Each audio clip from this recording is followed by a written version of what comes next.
भक्तो ओम नमः शिवाय, श्री शिवाय नमस्तुभ्यम, जय श्री महाकाल। जी हाँ भक्तों, आप सबको भी अभी क्लियर हो चुका है कि जो धनतेरस है वो कब हो रही है, 29 तारीख को। क्योंकि इस बार का जो कन्फ्यूजन था धनतेरस और दिवाली को लेके ना, बहुत कोई ये बोल रहा था दिवाली 1 नवंबर को है तो धनतेरस 30 तारीख को होगी।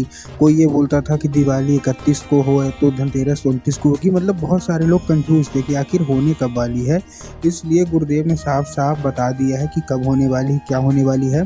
और उसके साथ साथ गुरुदेव के द्वारा बताया गया कुछ उपाय भी मैं आपके लेके आया हूँ, जिसको अगर आपने कर लिया तो जो कोई भी इच्छा मनोकामना है ना, सारी की सारी आपकी बस रूप से पूरी होगी ही होगी। ठीक, देखिए, सबसे पहली जो बात मैं आपको बताना चाहता हूँ वो क्या है। सबसे पहली बात जो मैं आपको ये बताना चाहता हूँ कि जो पहले बात तो क्या है, 29 तारीख को कंफर्म हो चुका है कि 29 अक्टूबर को क्या है, धनतेरस है। ठीक, ये बात है दिन मंगलवार, ये चीज़ आपको क्लियर हो गई है। और 31 अक्टूबर को क्या है, दिवाली है। ठीक, ये कंफर्म हो गया है। अब मैं आपको कुछ ऐसा बताने वाला हूँ जिसको आप सुन लेंगे ना तो आपका मतलब इतना मज़ा आ जाने वाला है कि यार ये कहाँ से आ गया, ये तो पता ही नहीं था। आप बिल्कुल जो भी दिक्कत समस्या है ना आपके जीवन में, वो भी सारी की सारी दूर हो जाने वाली है। आज मैं आपके लिए एक ऐसा उपाय लेके आया हूँ जिसको अगर आपने अच्छे तरीके से कर लिया, केवल अच्छे तरीके से कर लिया, तो जो कुछ भी मनोकामना इच्छा सारी की सारी पूरी होगी और धनतेरस के दिन ही पूरी होंगी। और इसका प्रूफ भी दूंगा आपको। देखिए, आपको भी पता है कि जो पूज्य गुरुदेव की जो कथा होती है ना, उसमें लाखों की भीड़ आती है। कैसे भीड़ आती है? लाखों की भीड़ आती है। और जब गुरुदेव की कथा में लाखों की भीड़ आती है तो वहाँ ज़्यादातर जो भक्त होते हैं ना, वो क्या करते हैं, वो पत्र के द्वारा अपनी इच्छा अपनी मनोकामना, किसके द्वारा? पत्र के द्वारा अपनी इच्छा मनोकामना गुरुदेव तक पहुँचाते हैं। ये भी आपको पता ही होगा। तो अभी गुरुदेव की कथा चल रही थी आज से 4 से 5 महीना पहले, तब भी पत्र आए थे। लेकिन मैं आपको जो बताने वाला हूँ वो पिछले साल धनतेरस का मैं आपको उपाय बताने वाला हूँ। पिछले साल धनतेरस के पहले गुरुदेव की कथा चल रही थी। अब जब गुरुदेव की कथा चल रही थी तो वहाँ लाखों की भीड़ आई। अब जब गुरुदेव की कथा में लाखों की भीड़ आई तो वहाँ ज़्यादातर जो भक्त थे ना, उन्होंने क्या किया, पत्र के द्वारा अपनी इच्छा अपनी मनोकामना पत्र के द्वारा कहाँ तक पहुँचाई? गुरुदेव तक पहुँचाई। अब जब गुरुदेव के पास पत्र पहुँचा और गुरुदेव ने पत्र पढ़ा तो वहाँ गुरुदेव ने देखा कि ज़्यादातर जो भक्त हैं ना, उनकी क्या है, केवल एक ही मनोकामना है। क्या मनोकामना है? कि गुरुदेव, हमारे जीवन में है ना धन की प्राप्ति नहीं हो पा रही, कृपया करके कोई उपाय बता दें ताकि हमारे जीवन से जो धन की कमी है वो दूर हो जाए और हमारे जीवन में धन की प्राप्ति हो। हम लोग बहुत ज़्यादा परेशान हैं, पैसा आता है लेकिन टिकता ही नहीं है और कर्जा रोज़ रोज़ बढ़ता जा रहा है, कृपया करके कोई उपाय बता दें। अब जब गुरुदेव ने देखा तब गुरुदेव ने 2 से 3 उपाय बताए और कहा केवल और केवल ये उपाय कर लेना, जो कोई भी इच्छा मनोकामना पूरी हो जाएंगी। और धनतेरस के दिन करना तो अवश्य रूप से धन की प्राप्ति होगी ही होगी। अब जब गुरुदेव ने उपाय बताया तो लोगों ने जा जाके इस उपाय को घर में करना शुरू कर दिया। अब जैसे ही लोगों ने जा जाके इस उपाय को घर में करना शुरू कर दिया, वही लोग गुरुदेव की कथा में धनतेरस के 1 से 1.5 महीने के बाद वापस आए। अब जब गुरुदेव की कथा में वो लोग वापस आए तो उन्होंने क्या किया, एक बार गुरुदेव को पत्र लिखा। लेकिन ये वाला जो पत्र था ना, ये गुरुदेव को धन्यवाद के रूप में पत्र था कि गुरुदेव धन्य हो आपका, आपके द्वारा बताया गया उपाय हमने कर लिया है। हमारी सारी की सारी इच्छा सारी की सारी जो मनोकामना थी वो भी पूरी हो गई है और हमारे जीवन में धन की जो कमी थी ना, वो भी मतलब चली गई है और हमारे जीवन में धन की प्राप्ति होने लगी है। आपका कोटि कोटि धन्यवाद।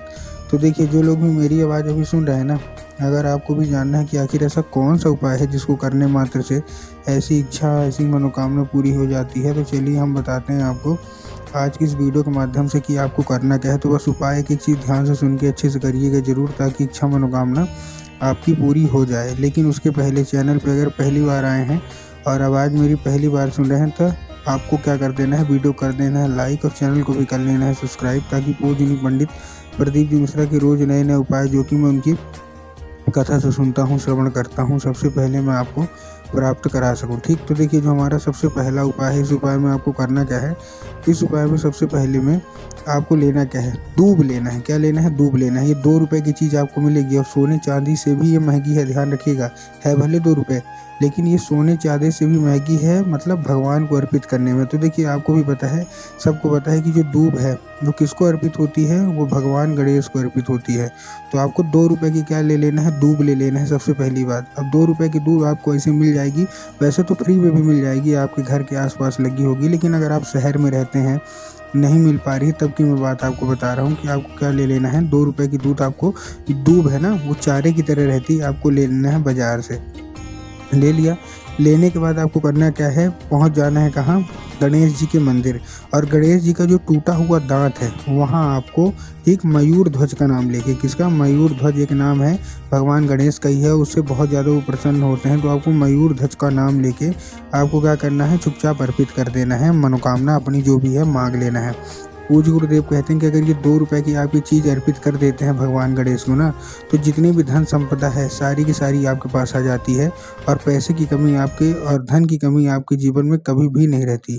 ठीक, ये था पहला उपाय। अब हम चलते हैं भोलेनाथ के उपाय की ओर कि भोलेनाथ को कौन सा उपाय आपको करना है धन प्राप्ति के लिए। तो धन प्राप्ति के लिए भोलेनाथ का भी मैं आपको उपाय बताना चाहूँगा। इस उपाय में आपको क्या लेना है, इस उपाय में आपको लेना है 5 कनेर के फूल। क्या लेना है, 5 कनेर के फूल लेना है। ठीक, कनेर के फूल आप ले लिए। अब कनेर के फूल लेने के बाद आपको करना क्या है, 5 कनेर के फूल जैसे ही लिए, ये लेके आपको पहुंचना है कहाँ, सीधा सीधा शिव मंदिर। अब जैसे आप शिव मंदिर पहुंचेंगे, शिव मंदिर पहुंचने के बाद आपको करना क्या है, शिव मंदिर जैसे ही पहुंचे सबसे पहले आपको क्या करना है, बाबा भोलेनाथ के ऊपर अर्पित करना है। अब बाबा भोलेनाथ के ऊपर अर्पित कहाँ करेंगे, सबसे पहले आपको दक्षिण दिशा में खड़े होना है और उत्तर की ओर अपना चेहरा कर लेना है। अब देखिए दक्षिण और उत्तर में भी ना बहुत सारे लोगों के मन में कन्फ्यूज़न आता है कि दक्षिण क्या है उत्तर क्या है, हमको थोड़ा साफ साफ बताओ। तब गुरुदेव ने साफ साफ बताया है कि आप जिस भी शिव मंदिर जा रहे हैं ना, उस शिव मंदिर का जिधर साइड जलाधारी होगा आपको अपना चेहरा उधर साइड करके खड़े हो जाना है। ठीक, खड़े हो गए। अब खड़े होने के बाद आपको क्या करना है, एक नाम लेके, कौन सा, महादेव का बहुत ही सुंदर सा नाम है श्रम्भेश्वर महादेव। तो आपको करना क्या है, आपको श्रम्भेश्वर महादेव का नाम लेके और उन्हीं का स्मरण करके आपको चुपचाप पहला फूल वहाँ अर्पित कर देना है। उसके बाद जो अपना दूसरा फूल है, दूसरा फूल आपको कहाँ अर्पित करना है, जो हमारा दूसरा फूल है वो आपको अर्पित करना है माता शोक सुंदरी की जगह में। अब देखिए कुछ लोग को पता होता है कि माता शोक सुंदरी की जगह कहाँ है, लेकिन बहुत सारे ऐसे लोग हैं जिनको यही नहीं पता कि माता शोक सुंदरी की जगह होती कहाँ है। तब गुरुदेव ने बताया जो जलाधारी है, जलाधारी के बिल्कुल बीचों बीच माता शोक सुंदरी की जगह होती है। तो आपको करना क्या है, दूसरा फूल माता शोक सुंदरी की जगह पे आपको अर्पित कर देना है। ठीक, 2 फूल हो गए। उसके बाद जो हमारा तीसरा फूल है, तीसरा फूल आपको कहाँ अर्पित करना है, वो आपको भगवान गणेश की जगह पे अर्पित करना है। अब भगवान गणेश की जगह कहाँ होती है, जलाधारी के बिल्कुल बाएं साइड। तो तीसरा फूल आपको वहाँ अर्पित कर देना है। ठीक, 3 फूल हो गए। उसके बाद हम चलते हैं चौथे फूल की ओर। चौथा फूल आपको हस्त कमल, माता पार्वती का जो हस्त कमल होता है, तो चौथा फूल आपको वहाँ अर्पित कर देना है। 4 फूल हो गए। 4 फूल के बाद जो आखिरी फूल बचता है वो आपको स्वयं जलाधारी में अर्पित करना है, क्योंकि वहाँ किसकी जगह होती है, वहाँ स्वयं माता शोक सुंदरी की जगह होती है। पूज्य गुरुदेव बताते हैं कि अगर आपने माता को, मतलब माता पार्वती की जगह होती है, तो अगर आपने माता पार्वती को प्रसन्न कर लिया तो बाबा भोलेनाथ तो आपसे अवश्य रूप से प्रसन्न होंगे ही होंगे। तो उम्मीद करता हूँ धनतेरस के दिन ये उपाय आप अवश्य रूप से कर लेंगे ताकि आपकी इच्छा मनोकामना पूरी हो जाए।